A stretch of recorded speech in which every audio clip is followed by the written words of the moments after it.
Welcome to Bloomington Today. I'm Kaylin Cockrell. Thanks for joining us. More than 40 million people visit the Mall of America every year. Mall officials are excited to announce a multi-million-dollar renovation. We spent a day at the mall as staff let us in on just what changes are in store for the largest retail shopping center in the country.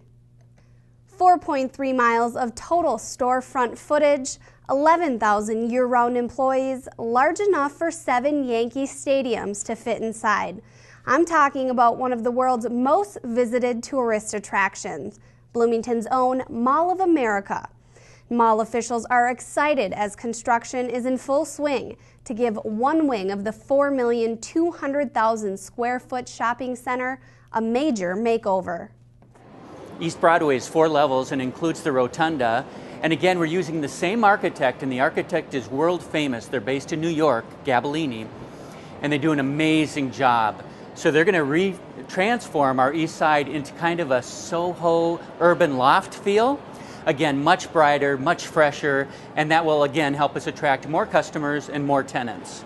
Mall of America is approaching its 19th birthday, and in the past 19 years, small improvements have been made, but nothing as big as last year when major reconstruction on the south side of the mall took place. New ceilings, new pillars, crystal chandeliers, and new marble floors are all a part of the $6 million makeover that took place last year to South Avenue, part of the Mall of America. And as mall officials hoped, new high-end retailers moved into the mall, largely because of the renovations. For the east side renovation, it is costly, about $9 million, but we're doing so much work for that. All of the flooring has been completely stripped down to the concrete and will be covered with beautiful new marble as well. All of the pillars, all of the walls will be redone. We're stripping out all of the old lighting, putting in all brand new lighting, new ceilings as well. That includes the rotunda, which is going to have a wonderful effect, including the elevator bank. It's going to look spectacular. You can't even imagine, with this beautiful mesh and giant new TV screens. And then up on 4th floor, where we're getting new restaurants, we're opening a new one in May, beginning of May. We're redoing that floor as well. And again, that's going to have fun and vibrancy and life to it. The construction to the east side of the mall is set to be completed in mid-July. Mall officials hope shoppers see the overall goal in mind. The one thing that really keeps Mall of America successful is that we continue to drive traffic to Bloomington and to the mall, more than 42 million annual visitors, believe it or not. And this redecorating helps us to drive that many people to the mall and will help us increase that number, actually. What that does is, as we do the redecorating, we're employing hundreds of people, giving them work. We draw in new stores to the mall as well, and as they're built out, dozens and hundreds of people are employed as well. And the economic benefit of that just really does have that ripple effect. It goes out beyond the mall. It touches so many businesses and people in the Bloomington area, and it goes even beyond that. After the east side renovations wrap up, Jasper says the mall will have nearly half its planned major renovations complete.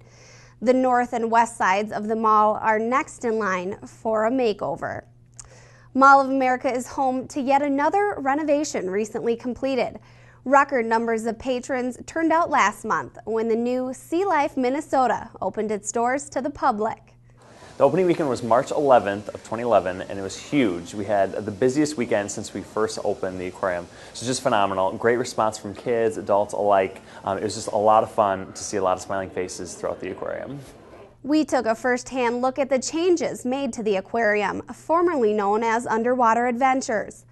After the construction wrapped up, the aquarium now features more than 10,000 animals, several new themed tanks, and multiple interactive exhibits that actually encourage people to get their hands wet. Sea Life officials also say the renovations put more of an educational emphasis on the displays as well. This is our quiz show. This is the second question of our 9-question series throughout the aquarium, where kids and parents can come and kind of figure out what the answer is to some of these answers, or some of these questions. And we have the answers throughout the aquarium. We call them fin facts, and it's a really cool way to learn and kind of enhance your knowledge here at the aquarium. So you not only can touch creatures now when you see them, but you can also learn a lot about them as well. Log on to www.visitsealife.com/Minnesota to check out ticket prices and hours of operation. This is definitely something you won't want to miss. As the weather warms and spring turns to summer, young people are bombarded with events and parties, from graduations to proms to college send-offs. Bloomington Police Chief Jeff Potts wants to extend a message to teens and their families regarding an issue that oftentimes surfaces around this time of year. That issue is underage drinking. We sent a letter just to basically inform the kids and their parents or families that we know that those get-togethers are going on, and we wanted to encourage the parents to have a conversation with their kids about underage drinking. We also want to let them know that the Bloomington Police Department is going to be out and monitoring this throughout the city. If we're called to an incident where there's drinking, we're probably going to take enforcement action. That means somebody's probably going to get a citation.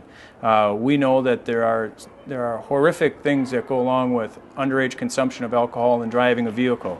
And we want to take the opportunity in this letter just to kind of bring some awareness to this issue in the springtime, when we know that there's going to be a little bit more outside get-togethers and, like I said, prom and soon graduations. And so just bring some awareness to this issue, and hopefully the parents will have the conversation with their child about the issue as well. Every Bloomington High School student and their family should have had this letter mailed to them. Chief Potts is asking residents to join in this year's Together We Stand campaign, designed to reduce the access and availability of alcohol to minors. Well, we hope the parents will sit down with their kids before they go to prom or before they go to these graduation parties and just make sure that they send the message that there shouldn't be any drinking at these parties. We all know the negative effects of drinking alcohol and driving a car, and just the general judgment issues that come with underage consumption of alcohol. So we hope that the parents will take this opportunity before prom, before graduation, just to reiterate that message with their kids that there should be no drinking, and certainly no drinking when they're going to be out operating a motor vehicle on the city streets or anywhere really for that matter. Bloomington residents are encouraged to visit the city's website, where you can find Chief Potts' full letter to the public, as well as information on how you can join the Together We Stand campaign. Now it's time for a short break. When we return, we're joined by City Forester and Assistant Maintenance Superintendent Paul Edwardson to discuss a pest we want to keep away from our trees as they begin to bud. Stay with us. This financial advisor is being accused of committing one of the largest investment frauds in the history of the United States. I guess we're not going to Aspen. That's fine. You see, I like tennis balls. He likes insider trading. So he's going to jail and I'm going to a shelter. And no, they're not the same thing. Shelters are for good pets that want to be adopted. Jails are for criminals. I've done nothing. Uh-oh. Okay, I stole a cheeseburger once. I'm a dog. Welcome back to Bloomington Today. We are now joined by City Forester and Assistant Maintenance Superintendent Paul Edwardson. Welcome, Paul. Thank you. Great to be here. Good. Thanks for being here today. Well, spring seems to be finally heading back, leaves on the trees, things are getting greener outside, so that's a good time to get into some emerald ash borer reminders. So why don't you kind of start us at the beginning and tell us a little bit about what emerald ash borer is? Well, about 3 years ago, I think it was, that we unfortunately detected the emerald ash borer in Minnesota. It's been marching its way west from the Detroit area, and we found it in Houston County in southeastern Minnesota and in Hennepin and Ramsey County on the St. Paul, Minneapolis border, a fairly isolated area. And it's putting all of the 900+ million ash trees in the state at risk at some point, and it's something we can't stop. But I think that we've learned a lot from the 10 or 15 years that it's been marching this way. The Department of Agriculture has been really in the forefront in helping all of the agencies in Minnesota try to do the best we can to hopefully stretch out having to deal with this. We can't stop it right now, but I think we're managing its move as best we can currently. Okay.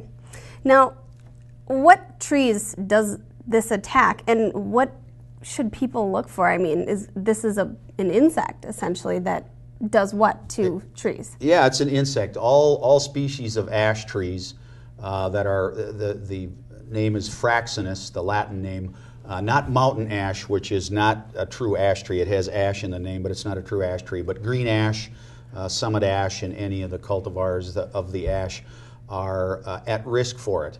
And it is an emerald ash borer. It's a bug that's emerald green, quite small, only about a half an inch in length, that bores into the tree, lays eggs, and then those eggs turn into larvae, and the larvae chew and feed under the bark in the tree, and ultimately choke off the nutrients to the tree, and ultimately kill the tree. So it's kind of a long process. It doesn't happen. It's different than Dutch elm disease. In Dutch elm disease or even oak wilt, 1 month the tree can look completely healthy, and a month or two later it can be very sick and on its way to dying. They have found, they think the emerald ash borer in the trees they found in St. Paul, it might have been there for 3 or 4, even 5 years. So, you know, it's something that's very hard to detect, but it's that little green half-inch long emerald ash borer bug that really transmits the disease. Okay. Now, as you said, there isn't always outside signs right away. How can people tell if they have an ash tree that's been affected? I'm guessing that there would be very few, if any, residents that could tell themselves if their ash tree is succumbing to emerald ash borer. And as a matter of fact, even our state-certified tree inspectors that we have on staff here with Bloomington, it is very difficult to determine that. To make a 100% determination of that, we would have to have a tree that showed the signs of the emerald ash borer decline in a tree, and then we would have the Department of Agriculture come in and actually take samples of the tree. That's the only way we can really tell. The one thing that we're finding that really shows up probably as the most visible symptom is excessive woodpecker damage on the tree. You'll see that where they will have pecked the whole part of large branches or even the trunk. So that can be a symptom of it. Doesn't mean the tree has it, because woodpeckers will peck on any trees looking for insects for food, even trees that aren't diseased. So it's not a 100% again accurate diagnosis from that, but it gives us a need then to take a little closer look at it. Okay, absolutely. Well, I know you and I were talking, and Bloomington, that we know of, does not have emerald ash borer in any of the ash trees. Where are kind of the closest threats right now, city-wise, and how can we keep that from coming into Bloomington? Well, the closest threats are in the St. Anthony Park neighborhood of St. Paul on the Minneapolis-St. Paul border. Okay. There's and I don't even remember exactly how big it is. I don't know if it's a mile square, mile and a half square area where they've concentrated and been able to determine they have emerald ash borer there. They've been working, eliminating the trees that are diseased, and they've even done some cutting down of ash trees, especially ones I think that are in poor condition. The emerald ash borer seems to be more attracted to an ash tree that's in poor condition or kind of stressed. And so we're probably within 10 or 15 miles of having the emerald ash borer, at least to the eastern borders of Bloomington. We don't have it here, which is good. We tell people the best thing they can do to help prevent it is to keep their ash trees as healthy as they can. In other words, if we get a long stretch of drought during the summer, make sure that trees, no matter what size they are, get supplemental water. There's also some chemicals that trees can be treated with that they've had some fairly good results with that will prevent the tree from succumbing to emerald ash borer. Again, there's a cost to that. You have to do it over a prolonged period, basically over the life of the tree, if you want to guarantee that it's going to work. We suggest people talk to a contractor. You can buy some chemicals at some of the big box stores, okay. But most of those are granular or drench materials that you would place on the ground. And the problem with those is if we get heavy rains, they're prone to leaching. That chemical then can leach into other areas. The contractors that are out there that are licensed by the state and know what they're doing, they inject the insecticide into the tree. So it's not on the ground, it's not going to go anywhere but in the tree. And so there have been some good luck with those. So, you know, people can call a reputable contractor and talk to them and see what they would recommend. Okay. Well, now, you know, are there anything that people should be aware of that may be overlooked that people can do to actually help the spread? Otherwise, how are these pests spread from, you know, Michigan, or where did you say, Detroit to here? Yes. I mean, how are these getting around, and how can people prevent that? The biggest challenge, and I think the biggest focus that both the Department of Agriculture and the Department of Natural Resources are trying to put their resources toward, is the movement of firewood throughout the state. Hennepin and Ramsey County are what we call quarantine counties. In other words, firewood cannot move no matter what the species other than conifer. If it's pine or spruce, that doesn't matter. But any hardwood, any ash, maple, oak, anything in firewood type condition, which means it's cut in length shorter than 4 feet, cannot move outside of Hennepin and Ramsey County unless you get a permit from the Department of Agriculture. That is what we're believing and what we've seen is the biggest way that this is getting spread. It came from the Milwaukee area all the way to western Wisconsin and eastern Minnesota, and the bug didn't go that far. It hitchhiked on most likely firewood. That's what they're believing. And so we're trying to make sure that, you know, if people cut down trees in their yards here in Bloomington and their hardwood, they can't haul that to their cabin outside of Hennepin and Ramsey and not be in violation of state law right now. So it's something that we have that information on our webpage. We have the links to those web pages for the Department of Agriculture. So if people have questions, they can certainly call us, or they can, you know, go on our webpage and click on one of those links to get you know, more detailed information. Great. Well, we'd like to thank City Forester and Assistant Maintenance Superintendent Paul Edwardson for being here today. And again, if you'd like more information on emerald ash borer, please visit the city's website. It's time for a short break. Stay with us.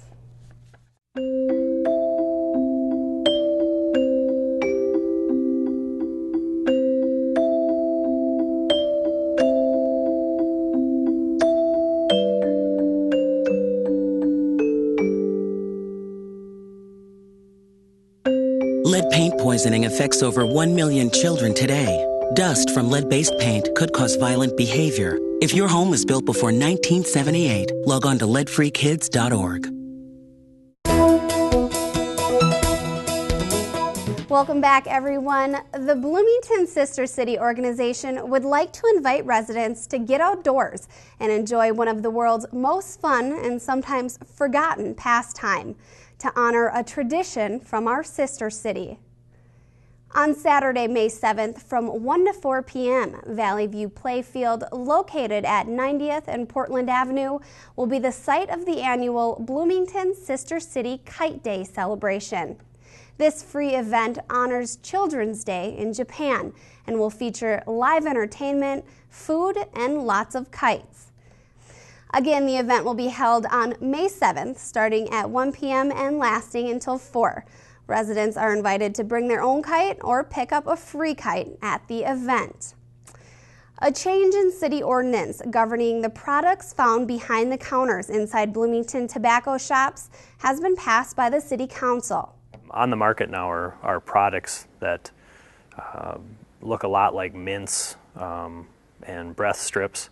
They are nicotine delivery devices or nicotine products.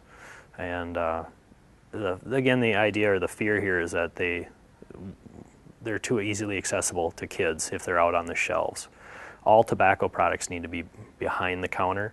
They need to be sold to you by a cashier who IDs you and makes sure you're of age to buy that product. And now these products need to be sold only at licensed establishments. Minnesota legislature passed this law in 2010, which now includes nicotine delivery products like electronic cigarettes, mints, and gum that deliver nicotine to be treated like tobacco products. Meaning, as Junker said, these products can only be sold at licensed tobacco establishments, kept behind the counter, and only sold to individuals 18 years or older. The thought process is, again, it's not as easy for a minor to get a hold of this in the store. Again, what people need to watch out for if they buy these products is be aware they do look a lot like mints and gums and candies in your purse, and be aware of that if you have children in your household. City officials proposed the amendment to the tobacco ordinance during the April 4th City Council meeting. Junker says the council unanimously passed the law, which will go into effect upon its date of publication, and that'll be on April 14th. Bloomington Theater and Art Center is proud to announce its first ever art installation exhibit coming to the Civic Plaza with What's Up by Iowa artist Lucia Huang. On Saturday, April 9th, Lucia and her crew began the tedious work to get the pieces of art assembled and ready to be shown in the Inez Greenberg Gallery. Huang encourages Bloomington residents to stop by the Civic Plaza when out and about. It will be worth it. Definitely they can have lots of fun here. They can see lots of house goods turned out totally different way. This is a true theatrical installation for the commercial and the materialism world. So they can come and view them and laugh at them. At the same time, they ponder about them. In just a few short hours, Huang and her team were able to transform the gallery. And when asked how it felt to be the first ever installation artist to show at Civic Plaza, her answer was simple. What a great honor I have here. I really appreciate it. And I really thank to everybody here from the very bottom of my heart. Thank you. Huang said her inspiration for her installations comes from things she hears and reads. She said she likes to encourage discussion about this crazy world we live in through her artwork. The opening reception for Huang's work is set for Friday, April 15th from 6 to 8 p.m. here at Civic Plaza. Well, that's all the time we have for today.